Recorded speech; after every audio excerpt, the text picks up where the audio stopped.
बिस्मिल्लाहिर्रहमानिर्रहीम। Discover original के मुअज़्ज़ज़ नाज़रीन, अस्सलामु अलैकुम। अब किस नंबर 455 मुलाहिज़ा फरमाएं। स्विच पर मददगार लिखा हुआ था। चंद सेकंड बाद वही लड़की अंदर आ गई जो मुझे उस ख्वाबगाह तक लाई थी, और उसने बड़ी दिलनशी मुस्कुराहट के साथ सचमुच गुस्ल में मेरी मदद का इरादा जाहिर किया तो मैं घबरा गया। अपनी माँ के हाथों के सिवा जिन्होंने मुझे 9-10 साल की उम्र तक नहलाया था वो तो अलग, लेकिन आज तक मैं अपने हाथों से खुद ही गुस्ल करता आया था। क्या बात है, अंदर घुसी चली आ रही हो? मैंने खफगी का इजहार करने की कोशिश की। अजीब बेशर्म लड़की हो, देखती नहीं कि मैं नहा रहा हूँ? लेकिन आप ही ने मुझे तलब किया था सर। वो मेरी घबराहट से लुत्फ अंदोज होते हुए बोली, आपकी मदद करना मेरे फ़राइज़ में शामिल है। बाढ़ में गए फ़राइज़, तुम जाओ यहाँ से। मैंने टब में गर्क होकर अपनी सतरपोशी का एहतमाम किया। ला हौला वला कुव्वता इल्ला बिल्लाह। मैंने उस हसीन मददगार के मायूस लौट जाने के बाद कहा, यह अंजाम होता है सोचे समझे बगैर कुछ करने का। जब इस स्विच पर साफ लिखा हुआ था मददगार, तो फिर उसे दबा के पंगा लेने की क्या ज़रूरत थी? इस सयाशाना बात में तो ऐसी मददगार आ सकती थी। ये सब दौलतमंदों की ऐश परस्ती के अंदाज हैं, जिनमें बुनियादी ज़रूरत कनीज़ाने खुबरू को समझा जाता है। नाना तो सिर्फ बहाना होता है।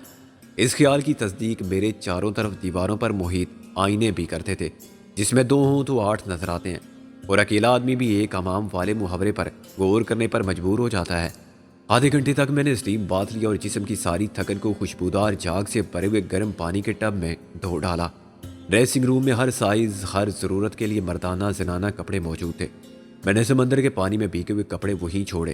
पहले अपने लिए शबे ख्वाबी का ढीला डाला लिबास मुंतखब किया, फिर इरादा बदल दिया। बेफर्ज महल मुझे यहाँ से निकलने का मौका मिला तो ये नाइट सूट बदलने में वक्त आया होगा। एक आधी आस्तीन वाली जर्द कमीज और ग्रे पतलून मुझे फिट आ गई। 2 खानों में से भरे हुए जूतों में से काफ लेदर के 2 जोड़े बहुत कीमती थे, मगर मैंने जॉगिंग शूज़ का इंतखाब किया जो दौड़ लगाने में बेहतरीन होते हैं। बाहर निकलते ही मुझे एक और सदमे से दो चार होना पड़ा। कमरे में एक ही किंग साइज बेड था, 8 फुट लंबा और इतना ही चौड़ा। उसके साथ ही गोल कश्मीरी कालीन पर अखरोट की लकड़ी और हाथी दांत के काम वाली गोल सेंटर टेबल थी, और टेबल के गिर्द 4 कुशन चेयर्स थीं। उनमें से एक कुर्सी पर एक लड़की फिल्म फेयर का ताज़ा शुमारा देख रही थी। उसका चेहरा रसाले के पीछे था। ड्रेसिंग रूम का दरवाज़ा खुला तो उसने रसाला हटाया और मैंने अपने सामने एक आशना सूरत को देखा। ये उस नर्स की मुआवन मददगार बनी थी जिसने अपने हुस्ने इंतज़ाम से सब औरतों को कंट्रोल किया था। लॉन्च पर मैंने उसे बहुत मुस्तैद देखा था और मैं उससे मुतासिर भी हुआ था। मैंने महसूस किया था कि वहाँ वो मुझसे कहना चाहती थी, लेकिन मुझे उससे बराह रास्त बात करने का मौका नहीं मिला था। तुम यहाँ? मैं पहुँच कर रह गया। वो आहिस्ता से मुस्कुराई और उसने रसाला पीछे रख दिया। इसमें परेशानी की कौन सी बात है? मैं तो समझा था कि वो बयान ख्वाब ख़त्म हो गया, लेकिन अभी तक मैं उसी लांच पर हूँ। मैंने अफसोस से सर हिलाया। वो हंस पड़ी। देख लो, कहीं ये ख्वाब तो नहीं है? उसने हाथ बढ़ा के मेरे बाजू पर चुटकी ली। मैं बाजू पर नमूदार हो जाने वाले लाल निशान को देखने लगा जो आहिस्ता आहिस्ता ख़त्म हो रहा था। ख्वाब में तुमने चुटकी लेने के बहाने मुझे नोच लिया है, बहुत तेज़ नाखून है तुम्हारे। वो फिर हंसी और मैं उसके सामने बैठ गया। वो अब एक बिल्कुल मुख्तलिफ लड़की थी।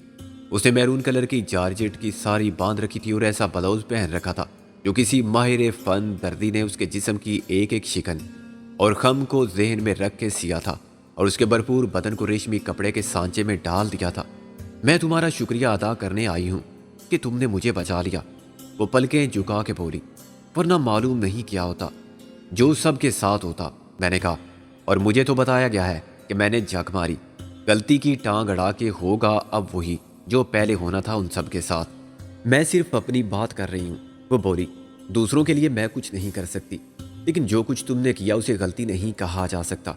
मेरे जैसी और भी थी जिनको उनकी मर्जी के खिलाफ अगवा करके ले जाया जा रहा था। मुझे तो ये सब कुछ गैर हकीकी लगता है। मेरा उस लॉन्च पर पहुंचना, फिर यहाँ लाया जाना और अब तुमसे मिलना। मैंने हाजी अली की दरगाह तक पहुंचने के वाकयात को अमलन गोल कर दिया। इसमें क्या गैर हकीकी है? मैं फिर तुम्हारे सामने हूँ, लेकिन कैसे? तुम यहाँ कैसे आई? किसने बताया तुम्हें कि मैं इस वक्त कहाँ मिलूंगा? मैंने कहा, चलो पहले कुछ खा पी लो। उसने अखरोट की लकड़ी से बनी हुई नक्शो निगार वाली टेबल को 2 साइड को खोलकर फैला दिया। उसके करीबी खड़ी हुई ट्राली के ऊपर वाले शेल्फ में 3 डोंगे रखे हुए थे। नीचे वाले शेल्फ में चाय या काफ़ी का सामान था। मेरी भूख एकदम उड़ गई।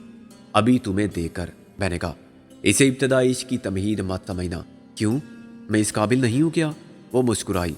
मैं इस काबिल नहीं हूँ मिस, मैंने नफ़ी में सर हिलाया।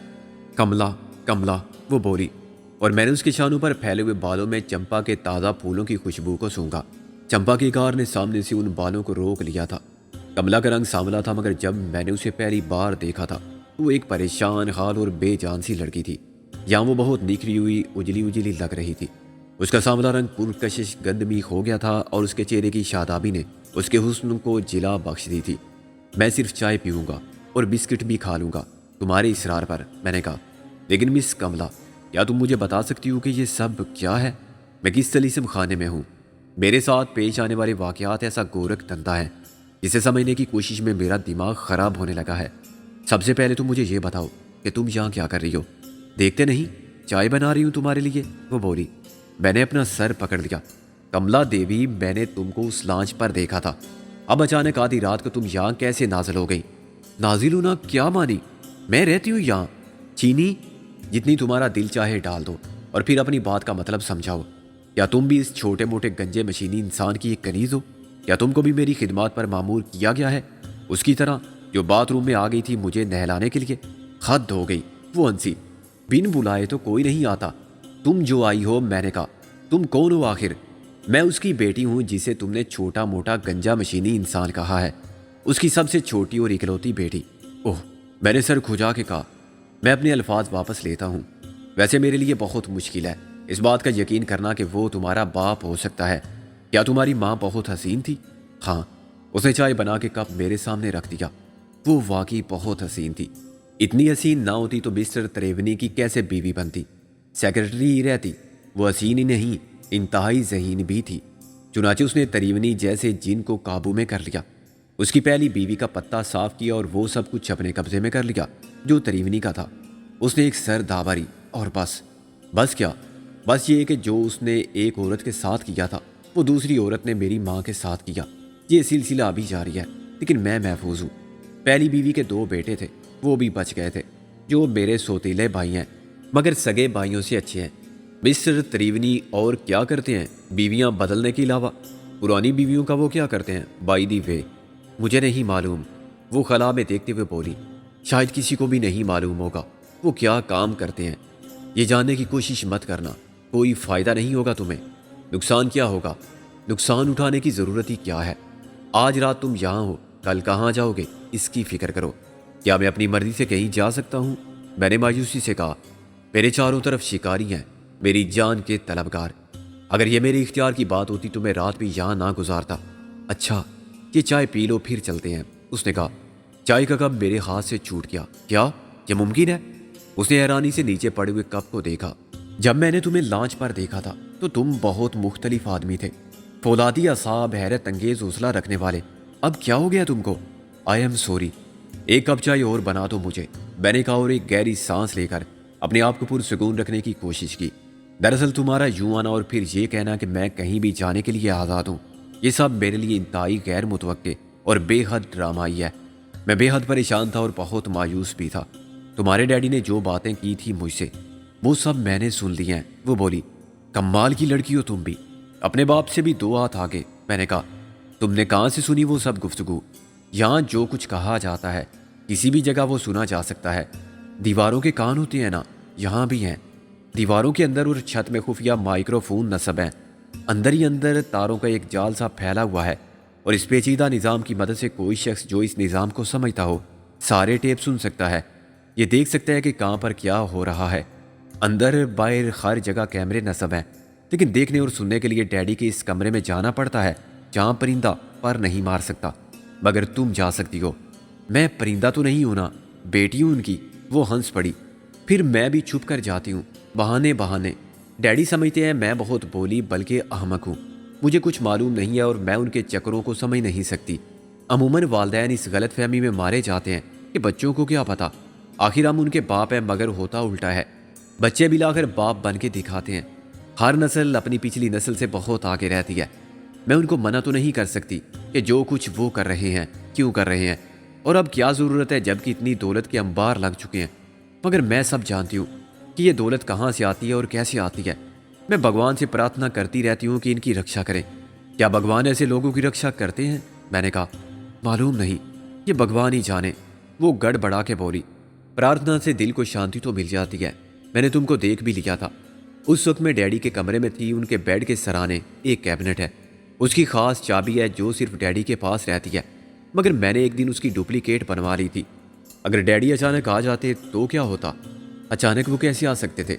जैसे ही वो उठते हैं मैं देख लेती या उनकी बातों से अंदाज़ा कर लेती कि वो अब आने वाले नहीं हैं। मैं कैबिनेट बंद करके खामोशी से बाहर, कैबिनेट खुद लॉक हो जाता है। और ये सब गुफ्तगू जो तुम इस वक्त कर रही हो, क्या ये तुम्हारे डैडी नहीं सुनेंगे? उसने नफ़ी में सर हिलाया और बेड के सराने की तरफ लगे हुए स्विच बोर्ड की तरफ इशारा किया। ये दोनों स्विच ऑफ हैं, एक से कैमरा ऑन होता है। उसने छत से आवेजा फानूस की तरफ इशारा किया और दूसरे से माइक्रोफोन। मैं उसे हैरानी से देखता रहा। और फर्ज करो डैडी तुम्हें देखने के लिए तुम्हारे कमरे में चले जाते हैं। अव्वल तो ये मुमकिन नहीं, डैडी सो रहे हैं, उनके सोने की आवाज़ सुनोगे? उसने एक स्विच की तरफ हाथ बढ़ाया। नहीं नहीं, रहने दो। अगर वो इतनी ऊंची आवाज़ में सोते हैं तो अच्छी बात है। मैंने कहा, मुझे अब ये बताओ कि उनकी और मेरी गुफ्तगू सुन के तुमने क्या नतीजा निकाला था? यकीनन तुमको ये भी मालूम होगा ऐन उसी वक्त एक और शिकारी भी यहाँ मौजूद था जो मुझे अपना शिकार समझ के ले जाना चाहता था। हाँ, तुम चौधरी दिलावर की बात कर रहे हो ना? मैं फिर भौंचका रह गया। तुम भी जानती हो उसका नाम? मैं सब जानती हूँ, उसने बड़े फ़ख्र से और मुसर्रत से ऐलान किया। जो कुछ यहाँ होता है, फिर ये बताओ कि मेरा क्या होगा? तुम्हारे डैडी का रवैया मेरी समझ में नहीं आया। मैंने कहा, वो क्या करेंगे आखिर? मुझे अपने साथ बॉडीगार्ड बना के रखेंगे? बॉडीगार्ड? तो हंसी, उनको किसी बॉडीगार्ड की कभी ज़रूरत नहीं पड़ी। वो तो बस तुमको मुतमईन करने के लिए था ताकि तुम किसी किस्म की गड़बड़ ना करो। क्या चौधरी दिलावर ने उन्हें मेरे बारे में सब कुछ बता दिया था? तुमने तो सुना होगा। हाँ, उसने नाम बताया था तुम्हारा और तुम्हारे चंद साथियों का। ये कहा था कि तुमने कारोबार में उसका बेड़ा गर्क कर दिया है। कल ही तुमने उसका कोई जहाज डुबो दिया जिस पर लाखों का सामान तिजारत था। जहाज समेत सब कुछ तबाह होने से उसको करोड़ों का नुकसान हुआ है। वो हर कीमत पर तुम्हें हासिल करना चाहता है। कीमत क्या लगाई थी उसने मेरी? वो नकद भी देने को तैयार था, मगर डैडी उसको बिजनेस पार्टनर बनने को तरजीह दे रहे थे। कमला ने कहा, उसने अपने कारोबार में डैडी को बराबर का शरीक बनाने की पेशकश की थी, लेकिन तुमसे बात करने के बाद डैडी शक में पड़ गए। तुमने कहा था ना कि ये शख्स पहले ही अपने 2 बिजनेस पार्टनर्स को ठिकाने लगा चुका है, जिसमें एक तुम्हारे ही पिताजी थे। ऐसे शख्स का बिजनेस पार्टनर बनने में खतरा था। ज़ाहिर है डैडी समझे सोचे बगैर फैसला नहीं कर सकते थे। उन्होंने दिलावर को टाल दिया कि मैं उजलत में फैसला नहीं करना चाहता। फिर जब वो चला गया तो मैंने डैडी को पकड़ दिया कि ये आप क्या कर रहे हैं? जिस शख्स ने मेरी ज़िंदगी बचाई उसके एहसान का ये बदला देंगे? डैडी ने कहा कि उसके एहसान को मैं नहीं मानता। हाँ, अगर मैं उसे भेजता कि जाओ फलां लॉन्च पर से कमला को छुड़ा लाओ और वो तुम्हें ले आता तो एहसान मुझ पर होता। ये तो उसने जो कुछ किया था अपने लिए किया था। डैडी की इस बात पर मेरा बहुत झगड़ा हुआ उनसे कि ये तो आप जानबूझ के खुद को बचा रहे हैं, वरना एहसान तो है। आखिर किसकी वजह से मैं वापस आई? और वो शख्स अगर अपनी जान पर खेल के भानुमती को वापस ना लाता तो मैं कहाँ जाती? कुछ अंदाज़ा है आपको कि मुझे कौन खरीदता और मैं किसके हरम की जीनत बनती? क्या आपके सारे चमचे, आपकी सारी दौलत, असर और रसूख सब मुझे तलाश करने में काम आ सकते थे? कहाँ से वापस लाते आप मुझे? एक बात बताओ। मैंने दरमियान में उसकी बात काट के कहा, आखिर तुम्हारे डैडी जैसे शख्स की बेटी को अगवा करके ले जाने की हिम्मत किसने की? उनके दुश्मन भी बहुत हैं और सब कमीने हैं, छुप कर वार करने वाले। भला लड़कियों को उठाना भी कोई बदमाशी है? तुम्हारे डैडी ऐसे नहीं हैं। उसने कुछ तामिल के बाद कहा, अब नहीं है। क्या इसका मतलब है कि पहले थे? मैंने कहा। उसने नज़र झुका ली। हाँ, जो कुछ मैंने भुगता डैडी के अमाल का ही खुमियाजा था। कल उन्होंने किसी की बेटी उठाई होगी, वो वक्त गुजर गया और मैं जवान हो गई। कोई इंतज़ार करता रहा मुनासिब वक्त का, फिर कफ़ारा मैंने अदा किया। कैसी अजीब बात है, जुर्म बाप करते हैं, सज़ा औलाद को मिलती है। मुझे भी मिली तो कसूर किसका था? क्या तुम्हारे डैडी जानते हैं उसे? हाँ, अब जान गए हैं, वो बोली। मैंने कहा कि आप दुश्मनों की बजाय मोहसिनों को सजा देंगे। मैं ऐसा हरगिज़ नहीं होने दूंगी, और अगर ऐसा हुआ तो सौगंध है मुझे अपनी माता की, मैं खुदकुशी कर लूंगी। बस उसके बाद डैडी का हौसला जवाब दे गया। वो शराब के नशे में थे। उन्होंने मुझे गालियां दी कि जा तू भी चली जा अपने यार के साथ, दफा हो जाओ दोनों। मैं दोनों की सूरत नहीं देखूंगा दोबारा, मगर ये सब नशे की बात थी। असल बात यह थी कि उन्होंने तुमको मेरे हवाले कर दिया था। मैंने दिली दिल में अल्लाह का शुक्र अदा किया, इसने मुझे एक नेकी का सिला अता करने में देर नहीं की। गोया मैं बाल बाल बच गया। मैंने कहा, हाँ, दिलावर की कैद में जाने से तो बच गए। वो शोखी से मुस्कुरा के बोली, मगर अब मेरी कैद में हो جسے سزائے موت ہو جائے اس کی رحم کی درخواست پر کیا فیصلہ ہوتا ہے؟ میرے کان کھڑے ہوئے۔ کیا فیصلہ ہوتا ہے؟ سزائے موت کو عمر قید میں بدل دیا جاتا ہے۔ وہ بولی، تم کو عمر قید کاٹنا ہوگی اب میرے ساتھ۔ میرا دل ڈوبنے لگا۔ لیکن تم نے تو کہا تھا۔ میں نے کہا تھا چائے پی لو پھر چلتے ہیں۔ وہ بولی، یہی کہا تھا نا، مگر تمہارے ساتھ اکیلے جا سکتے ہو تم؟ ذرا جا کے دکھاؤ۔ وہ ہنسی۔ باہر نکلنا تو دور کی بات ہے، اس کمرے سے باہر کہاں تک جا سکتی ہو؟ کوشش کرو۔ تم میرے ساتھ کہاں تک جاؤ گی؟ میں نے دل کو مضبوط کر کے کہا، جہاں تک تم لے چلو گے۔ وہ بولی، یہ بات اچھی طرح سمجھ لو کہ ہم میں سے کوئی بھی اکیلا نہیں رہ سکتا، نہ میں نہ تم۔ شرط یہی ہے، میں اس شرط کو نہیں مان سکتا۔ میں رہ سکتا ہوں تمہارے بغیر بھی، میں نے برہمی سے کہا، لیکن میں بہرحال نہیں رہ سکتی۔ اس نے فیصلہ کن لہجے میں کہا، یہ میں نے ڈیڈی کو بھی بتا دیا تھا۔ کیا بتا دیا تھا؟ تمہارا دماغ تو اسی وقت خراب ہو گیا تھا جب میں نے تمہیں دیکھا تھا، لیکن میں اس وقت مجبور تھی، تمہیں حاصل نہیں کر سکتی تھی۔ اب تم مجبور ہو۔ میں بالکل مجبور نہیں ہوں۔ یہ خیال نکال دو اپنے دماغ سے کملا دیوی کہ تم مجھے عمر بھر کے لیے قید کر سکتی ہو۔ میں نے کہا، ناممکن ہے یہ۔ کیوں ناممکن ہے یہ؟ اس لیے کہ تم ہندو ہو، اور بے شک پاسپورٹ پر میرا نام امیر چند ولدمڑی لال لکھا ہوا ہے، لیکن در حقیقت میں سکندر بخت ہوں، مرحوم وزیر خان کا بیٹا، اور میں ایک مسلمان ہوں۔ پھر کیا ہوا؟ عشق کون سا مذہب ہوتا ہے؟ جس کام کو تم آسان سمجھتی ہو وہ میرے لیے ناممکن ہے۔ پریشان کیوں ہوتے ہو؟ میں مسلمان ہو جاؤں گی، پھر تو کوئی اعتراض کی بات نہیں رہے گی نا۔ میں نے اپنا سر دونوں ہاتھوں میں تھام لیا۔ کملا، اللہ کے لیے سمجھنے کی کوشش کرو۔ زندگی بھر ساتھ نبھانے کے فیصلے یوں نہیں کیے جاتے، اور جو ایسے فیصلے کرتے ہیں وہ تمام عمر پچھتاتے ہیں۔ میں نہیں پچھتاؤں گی کملا، میں کسی اور کو چاہتا ہوں، میں تم سے محبت نہیں کر سکتا۔ میں نے رو دینے کے انداز میں کہا، پھر شادی کا کیا سوال؟ تم مسلمان تو 2 شادیاں بھی کر لیتے ہو۔ لا حول ولا قوت الا باللہ، کیا غلط پراپوگنڈا ہے یہ بھی۔ ارے بابا، وہ کوئی فرض نہیں ہے، مجبوری کے تحت انتہائی سخت شرائط کے ساتھ مخصوص حالات میں اس کی اجازت ہے۔ میں نے مشتعل ہو کے کہا، میں محبت کی بات کر رہا تھا، مجبوری کی نہیں۔ مجھے کوئی مجبوری نہیں، اور محبت میں صرف ایک سے کر سکتا ہوں، اور وہ مجھے رابعہ سے ہے۔ جب تک رابعہ کی محبت میرے دل میں ہے، کسی اور سے محبت کرنا میرے لیے اتنا ہی ناممکن ہے جتنا بیک وقت زندہ رہنا اور مر جانا۔ چلو تم محبت نہیں کر سکتے مجھ سے، مت کرو۔ محبت تمہیں اس رابعہ سے ہے تو اسی سے رکھو، مگر مجھے کیوں روکتے ہو؟ اگر میں تم کو محبت سے نہیں روک سکتی تو کیا تم روک سکتے ہو مجھے؟ میری بھی مجبوری ہے، اسے سمجھو۔ تم رابعہ سے محبت کرو، میں تم سے کرتی رہوں گی، اس میں تو کسی کا نقصان نہیں ہے، ہم تینوں خوش رہ سکتے ہیں۔ کملا، تم پاگل ہو گئی ہو۔ میں نے دھاڑ کے کہا، جو ناممکن ہے وہ ناممکن ہے۔ تم میرے ساتھ جاؤ گی اور نہ میں تمہارے ساتھ جانا پسند کروں گا۔ میں دلاور کے ہاتھوں مرنا قبول کر لوں گا۔ اسی وقت دروازہ کھلا اور چودھری دلاور کے ساتھ کملا کا باپ اندر آ گیا۔ اس کی آنکھوں کو میں اب بھی سیاہ شیشوں والی عینک کے پیچھے نہیں دیکھ سکتا تھا، مگر نفرت کی آگ کی تپش کو میں دور سے بھی محسوس کر سکتا تھا کہ اس کے وجود کو جلا رہی تھی۔ میں نے اس کی بیٹی کو ٹھکرا کے اس کی انا کو ٹھوکر مار دی تھی۔ میں نے کیا کہا تھا؟ ہیں جی، چودھری دلاور نے اپنے مخصوص انداز میں مسکرا کے کہا، اپنے سکندر اعظم صاحب بالکل وہ ہیں، کیا کہتے ہیں اسے، کتے کی دم، سیدھے ہونے والے نہیں ہیں۔ کملا کا رنگ اٹھ گیا۔ اس نے اپنے رخساروں پر بہنے والے آنسوؤں کے اوٹ سے میری طرف دیکھا، پھر اپنے باپ کی طرف جو زخم خوردہ سانپ کی طرح پھنکا رہا تھا۔ اس کی ہر سانس میں زہر بھرا ہوا تھا۔ آہستہ آہستہ اس کا ہاتھ اوپر اٹھا۔ میرا خیال تھا کہ اب وہ چٹکی بجائے گا، اور جیسے چراغ کو رگڑتے ہی اعلیٰ دین کے سامنے جین سامنے حاضر ہو جاتا ہے، ایسے ہی کوئی حکم کا غلام فوراً حاضر ہوگا، یا پھر اچانک کسی جادوگر کی طرح اس کے ہاتھ میں ریوالور آ جائے گا۔ لیکن ایسا نہیں ہوا۔ کالمن تریوینی نے اپنا ارادہ بدل دیا۔ بہت درجہ چالاک اور عیار آدمی تھا، جس کی اس خطرے کی بو کو سونگنے میں کتے کی حس کو مات کرتی تھی، اور اس کی آنکھیں کالے چشمے کے پیچھے سے تاڑ لیتی تھی کہ دال میں کچھ کالا ہے، شاید اسے سفید دکھائی نہ دیتا ہو۔ ساون کے اندے کو ہرا ہی خرا سوجتا ہے تو کالے دندوں سے کالا دند بنانے والے کو کالا ہی کالا نظر آ سکتا ہے۔ تریونی کی بیٹی کو بھی یہ صفات ورثے میں ملی تھی، فرق صرف ان کی عمر اور تجربے کا تھا۔ تاہم باپ کے معاملے میں وہ دھوکہ نہیں کھا سکتی تھی۔ اس نے ہاتھ کے اشارے کا مطلب یوں سمجھ لیا جیسے ہوشیار خط کا مضمون بانپ لیتے ہیں لفافہ دے کر۔ یہ نہیں ہوگا ڈیڈ، اس نے میرے سامنے آ کے کہا۔ ابھی تو کچھ بھی نہیں ہوا، ڈیڈ نے کہا۔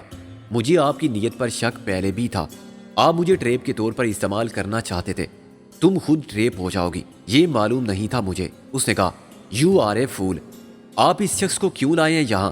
کملا نے دلاور کی طرف انگلی اٹھا کے کہا، تم خود کیوں آئی ہو یہاں؟ آپ کے حکم کی تعمیل کرنے، وہ تن سے بولی۔ اچھا تو پھر میں حکم دیتا ہوں کہ اب واپس اپنے کمرے میں جاؤ، تریونی نے کہا۔ میں نہیں جاؤں گی، کملا اڑ گئی۔ کمل مجھے کچھ باتیں کرنی ہیں، تریونی نے لہجہ بدل کے کہا۔ باتیں آپ میری موجودگی میں بھی کر سکتے ہیں، فضول ضد مت کرو، میں زبردستی بھی کر سکتا ہوں، یہ تم اچھی طرح جانتی ہو۔ بیٹی کے سامنے تریونی کے لیے جذبات پر قابو رکھنا مشکل ہو رہا تھا۔ کملا نے نفی میں ساری لایا۔ آپ ایسی غلطی نہیں کریں گے ڈیڈ جس پر آپ کو پچھتانا پڑے۔ آپ ایسا کوئی کام کرتے ہی نہیں جس کی وجہ سے پچھتانے کی نوبت آئے۔ میں بھی تو آپ کی ہی بیٹی ہوں، آپ کو اتنا ہی سمجھتی ہوں جتنا آپ مجھے سمجھتے ہیں۔ میں خاموش تماشائی بنا رہنے کے سوا کچھ بھی نہیں کر سکتا تھا۔ کملا کی حمایت نے فوری طور پر مجھے اتنا تحفظ ضرور فراہم کر دیا تھا کہ تریونی یا اس کا کوئی غلام میرے نزدیک نہیں آ سکتا تھا اور مجھ پر گولی نہیں چلا سکتا تھا۔ اسے یہ ضمانت بہرحال حاصل نہیں ہوتی تھی کہ میرے لیے خطرے کی بات ہی نہیں رہی اور میں کملا کی مدد سے آزادی بھی حاصل کر سکتا ہوں۔ اگر تریونی طاقت کے بل پر مجھے مغلوب کرنے کی کوشش کرتا تو میں کملا کو ڈھال کے طور پر استعمال کر سکتا تھا۔ یہ موقع مجھے خود کملا نے فراہم کیا تھا اور ابھی تو وہ رضاکارانہ طور پر ڈھال بنی ہوئی تھی۔ چودھری دلاور بھی باپ بیٹی کے مکالمے سننے کے سوا کچھ نہیں کر سکتا تھا۔ اس کی صورت پر تھوڑی سی مایوسی کا سایہ نظر آتا تھا۔ اس غیر متوقع صورت حالات نے اس کی امیدوں پر پانی پھیر دیا تھا۔ وہ یہاں شکاری بن کے نہیں، خریدار بن کے پہنچا تھا۔ شکاری کو اپنا نشانہ خطا ہو جانے کے امکانات کو مد نظر ضرور رکھنا پڑتا ہے، لیکن جو شخص پنجرے میں بند مرغی خریدنے جاتا ہے اسے تو یقین ہوتا ہے کہ مرغی خانے کا مالک ایک ہاتھ سے مرغی کو دبوچ کر اس کے حوالے کر دے گا۔ خاموشی کا ایک بہت مختصر وقفہ آیا جس میں میری نظر دلاور کی نظر سے ملی اور میں اپنے لبوں کی تمسخر اڑانے والی مسکراہٹ سے اس کی مایوسی میں اضافہ کرنے میں کامیاب رہا۔ دلاور کی آنکھیں سکڑ گئی، ماتھے پر شکنوں کی تعداد بڑھ گئی اور اس کی پرغرور فاتحانہ مسکراہٹ غائب ہو گئی۔